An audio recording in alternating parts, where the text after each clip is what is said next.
how to turn on or turn off display touch sensitivity on Samsung Galaxy S26 Ultra. Let's start the video. First of all, go to App Library. Here click on Settings app. Now in Settings, scroll down and click on Display.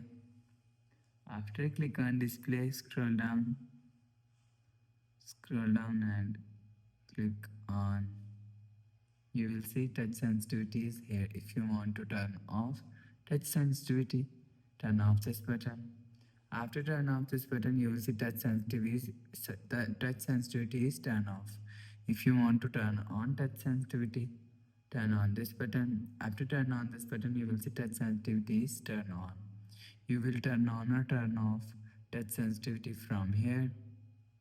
After the process, go back to home screen.